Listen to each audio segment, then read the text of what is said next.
Nandito na naman po tayo sa ating area. Trabaho na naman po. Maiging tulong-tulong po sa gawain. Tulad po nito, oh. May nagdidilig, may nagdadamo, may nagkukultivate. Tulong-tulong ba?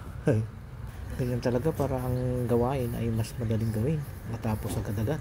At lalo na ngayon, late kaming dumating dito at siguradong matatanghalian na naman kami. Abutan na naman kami ng tanghaling tapat. Abutan na naman kami ng ng tuwid na sikat ng araw, kaya ito paano na nga painit na nga, kaya ramdam na naman yung init ng sikat ng araw, kaya sandali na lang siguro ito uwi na naman kami. Nagatubili kami pumunta rito dahil po sa gusto po namin kayong i-update sa aming mga tanim dito sa area o dito sa area natin. Kaya ito, kasama natin si GR ang nagdidilig, si Mama naman ang nagbubunot ng damo, at ako naman yung nagko-cultivate. Kanya-kanyang gawain ba? Matapos lang po ang magagawa po natin ngayon. At least kahit papano may natapos. Hindi naman po sa tayo nagmamadali o kailangan magmadali. Kailangan take time lang po sa kahit na anumang gawain. Para po sa mga hindi nakakaalam po, bali ang mga tanim po natin dito sa ating area, bali ilang uring halamang gulay po. May tanim po tayong patola, ampalaya, mayroon ding pakwan, mais, syempre may sili, talong at kamatis, at madadagdagan pa ang mga yan marahil. Sure yan. Ang paraang ginawa po natin sa pagtatanim ay may pangkat ng talong, may pangkat ng kamatis, may pangkat ng patola, may pangkat ng okra, may pangkat din sa sili, may pangkat sa mais.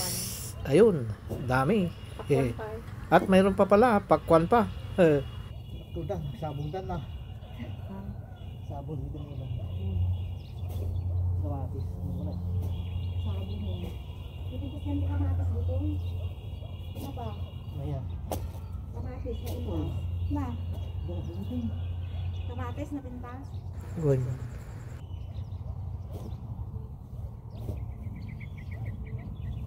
Ngapain mo dito naman? Yun. Magkapitan. Kaya mo ba magpintay yun?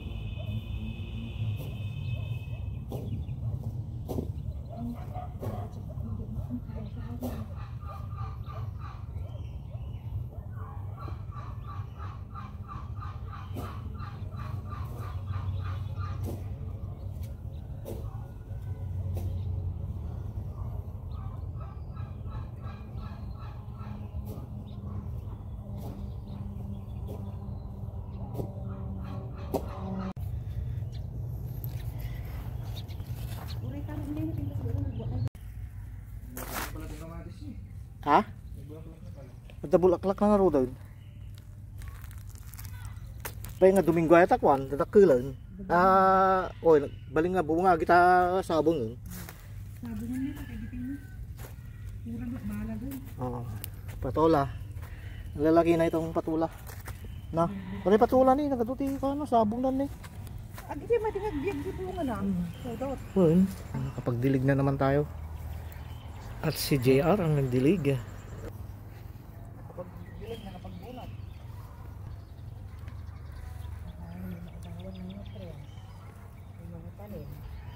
May kalaban ng mga tanim kasi sa mga damo eh. Hindi nila nasusolo yung vitamina na nasa lupa. Kaya maganda tanggalan ng damo. Bunutan ng damo. Bunot na rin ng damo. Yan si Mama ang nagbubunot kasama si GR. Naman siya, didilig.